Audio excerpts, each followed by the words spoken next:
Hey everyone, how's it going? I hope you're all doing great and following the 3H's of the channel. In this video, it's all about the Canadian province of Newfoundland. So if that sounds like something you're interested in, pull up a stump with me and let's get into it. Thank you for watching. So about 10 years ago, me and two of my friends were driving to a little town called Branch, Newfoundland, about 2.5 hours from St. John's where we lived. We were bringing my friend back to his cabin to get his car that his uncle was fixing. So on the way back, Darren is in front with his car, and Mike and I are in his car behind. It's maybe an hour or two after sunset, prime time for wayward moose on the highway. So Darren is up front with his high beams, and we are 20 feet back or so, trying to stay in the wash of his headlights. Sure enough, 10 minutes later, a baby moose and its mother wandered across the road, so we slowed down, keeping our eyes on the wood line just behind the ditch on the side of the road. A few turns later, we speed up a little, and with that, in the ditch on the left side of the road is a giant, human-shaped, hairy ape. We all saw it when Darren's headlights lit him up and our taillights hit him as well. He was doing that turning back and look thing from that Patterson film. The damn thing was eye level with me sitting in the car, and it was standing in the ditch, staring at me with dark green eyes. From the reflection, without pause, it took 2 strides out of the ditch and off into the woods. None of us had our cell phones out, so we planned to stop at an old train bridge over an old waterfall, and when we pulled up beside Darren's car and rolled down the window, Darren leaned over and said, "Did you guys see the hairy naked man in the ditch?" We were speechless, and no one wanted to get out of the car, so we just got back on the road and left. Yes, we have bears, and I've seen many bears stumble on hind legs, but this was no bear.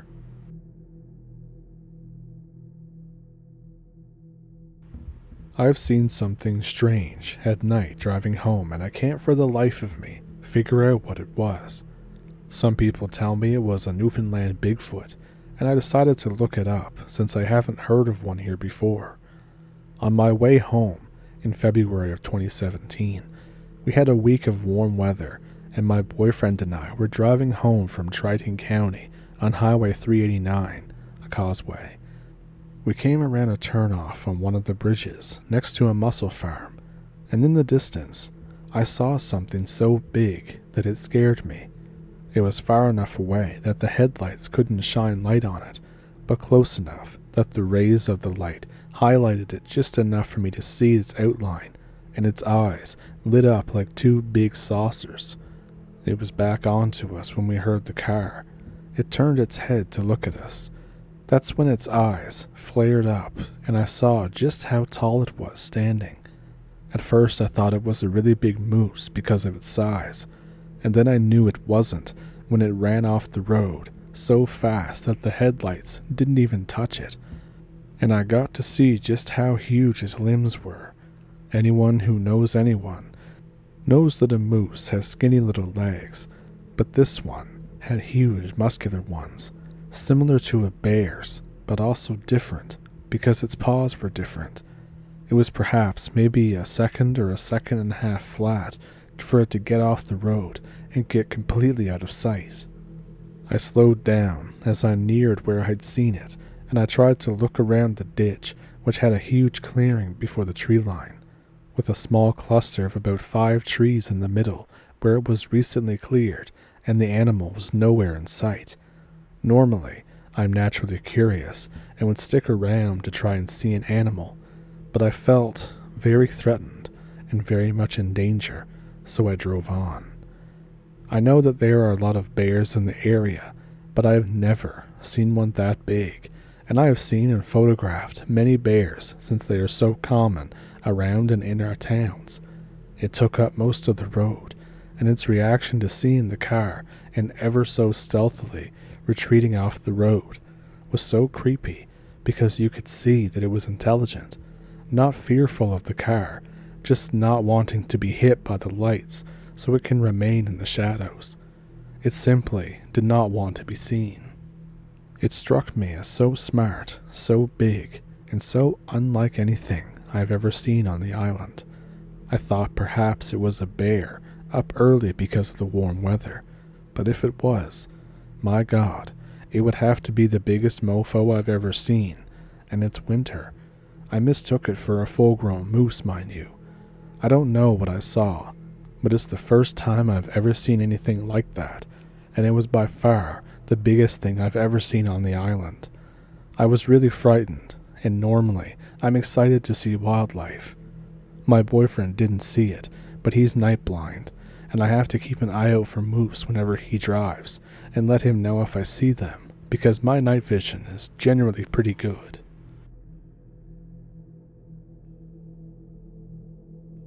I live on the northern east coast of Newfoundland, Canada. I've heard people say that that's where certain kinds of creatures live, but I don't really know anything about that. There's an area extremely deep into the woods, about 40 minutes away from where I live, so deep into the forest that you don't really ever see anyone else out there. There's a few smaller stores out that way, but nothing really noteworthy. But if you walk deep into the woods, there's a path that cars can't drive through, where a burnt-up abandoned slaughterhouse is. Spiritual people that I know have said not to go there because it's cursed. A First Nations friend filled me in on all that he knows about the area, which he basically said that he wasn't going to go there either. Over the weekend, a few friends and I were bored and decided that we wanted to go check it out, since we were in the area. Nothing happened. We got some photos and it was a bit eerie. The days after we went to that place though, we've had random, bad, and unexplainable events occur just out of nowhere. But here's where I think that we actually had an encounter.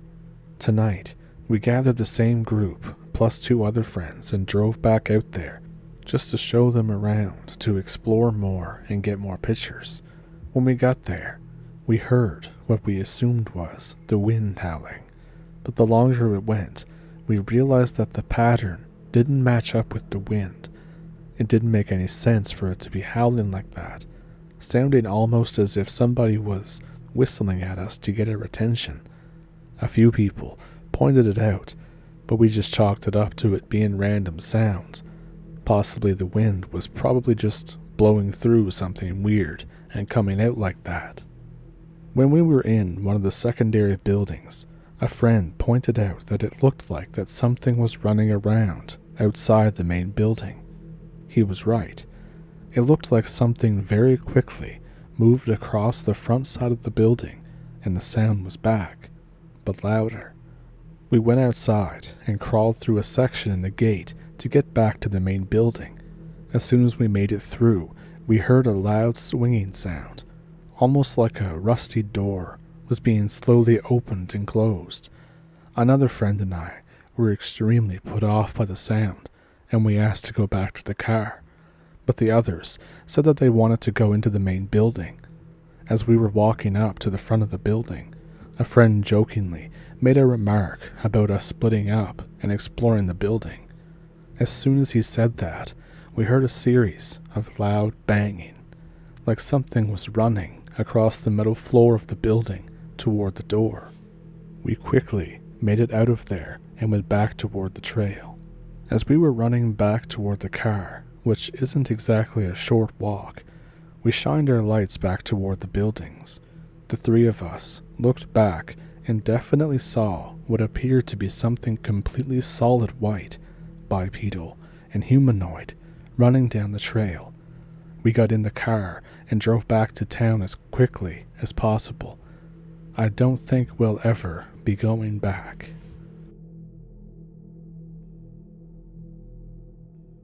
So this is a story that my friend Alex told me a few years ago while we were out camping in the Long Range Mountains, where it actually happened.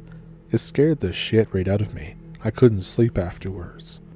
And let me preface this by saying that although I know it's cliche to say, I swear this actually happened to me, before rattling off some BS story about shape-shifting demon dogs or the like, there's nothing outlandish about this story. It's probably even possible to explain it all away, but from what he told me, something messed up happened that night, and I have no reason not to believe him.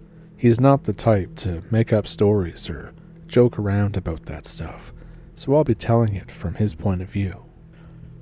When I was 12 or 13, I was still living in Newfoundland. I was visiting my uncle and cousins in a mid-sized town on the other side of the province. The whole island is practically covered in dense forest, except for the small towns that are scattered about. The entire province is nothing but wilderness.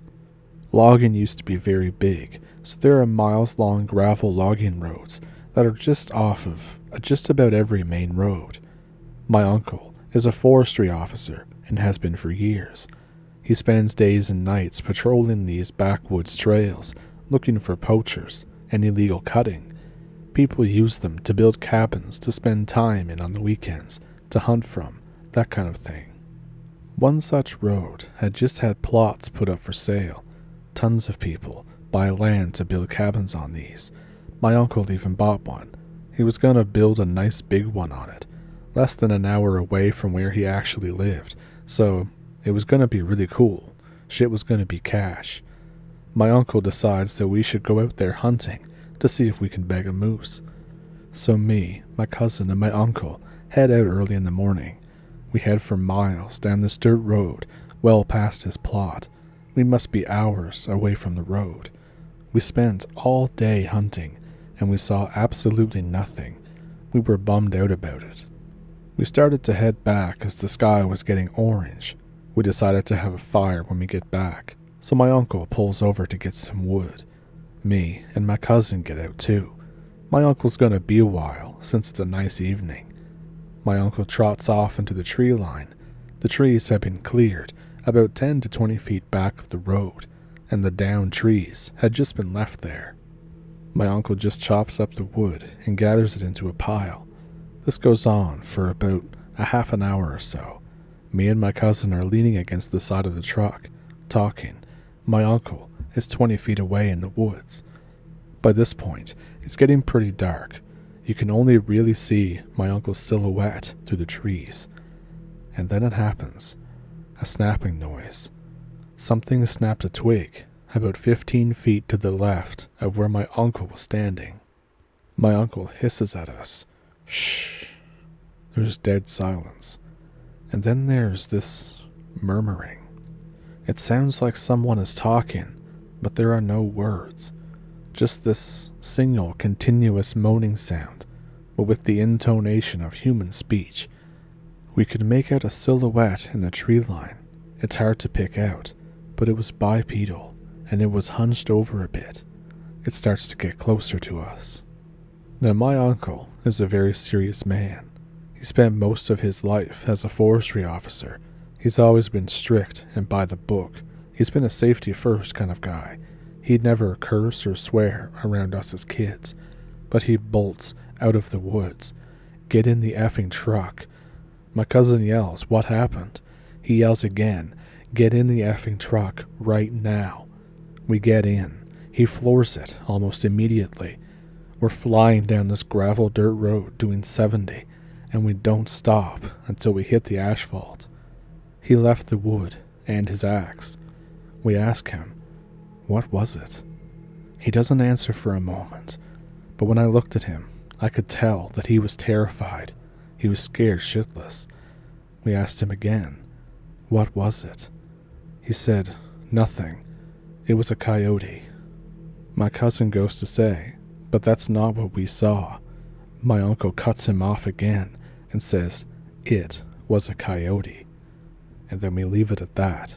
He would not talk about it any more after. And apparently he never talks about it. But whatever he saw there must have been much more than a coyote, because he sold his plot with the half-finished cabin on it and bought another one somewhere out in the middle of nowhere in Central and transferred to a desk job immediately after. He hasn't been on patrol since. Whenever Alex brings it up, he shuts down. He refuses to speak about it. To this day, Alex doesn't know what they saw in there. He hasn't been back either. After he told me that, I had No chance of getting to sleep.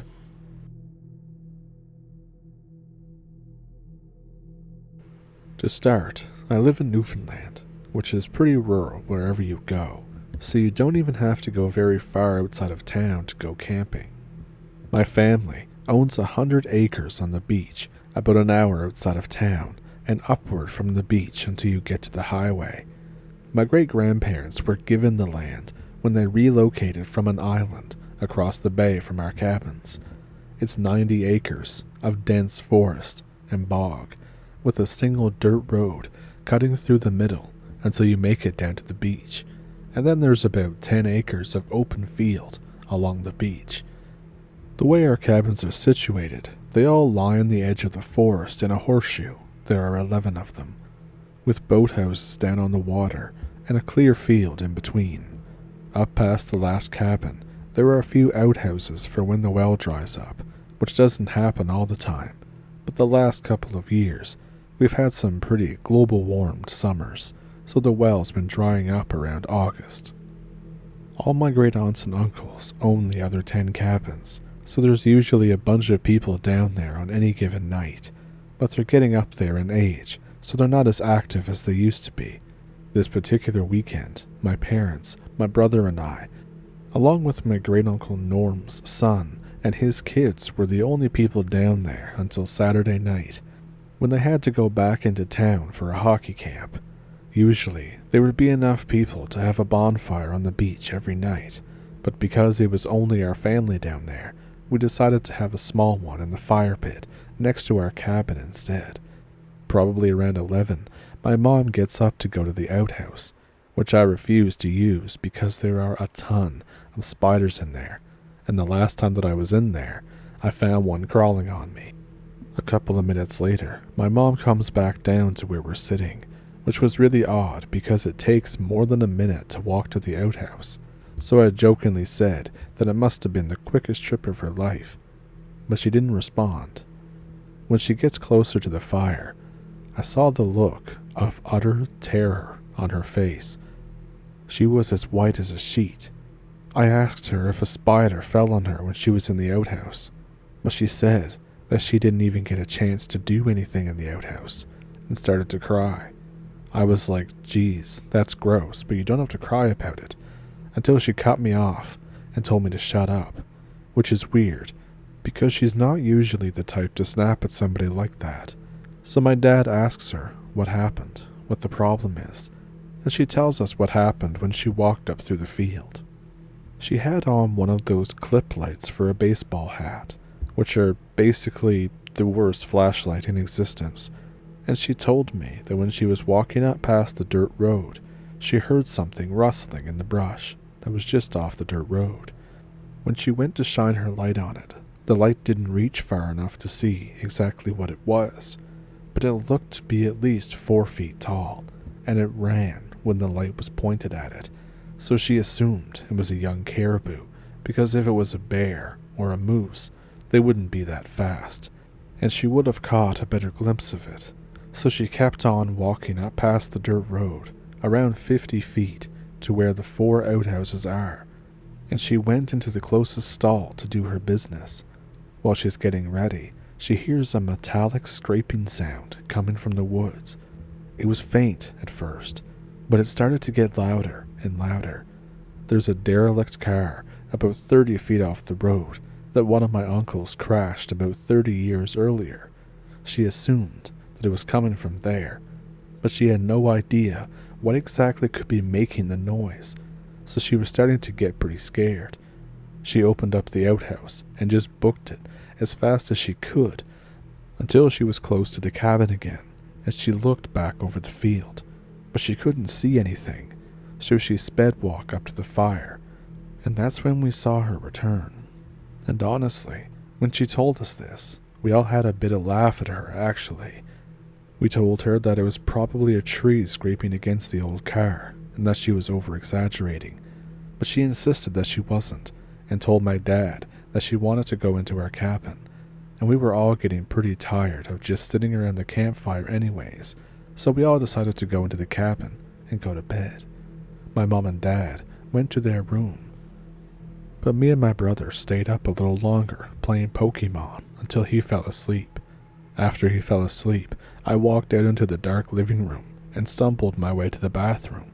I was facing the window when I entered the bathroom, and I could see something flickering in the bushes about 20 feet from the window, so I quickly turned on the light, and for a few seconds, the largest canine face was staring back at me, probably about 5 feet off the ground, with bright red eyes, and it just bared its huge fangs at me and darted off into the woods. Needless to say, I sure as hell didn't sleep that night. The next day, my dad went to check out the car, and he told me that the whole side of the car was gouged out with thick, deep scrapes, the whole length of the fenders and the side doors. He said the cuts are too deep to be a bear, so he thinks that someone was just playing a trick on my mom. Recently, I asked my uncle how he crashed the car 30 years ago, and he told me that he was driving down the dirt road one night after a late shift at the mill, when a wolf ran out into the road, and he swerved in the brush to avoid it. The car was still in working condition, but it was stuck in the boggy ground and not worth getting it towed out. The worst part of the story, we don't have wolves in Newfoundland.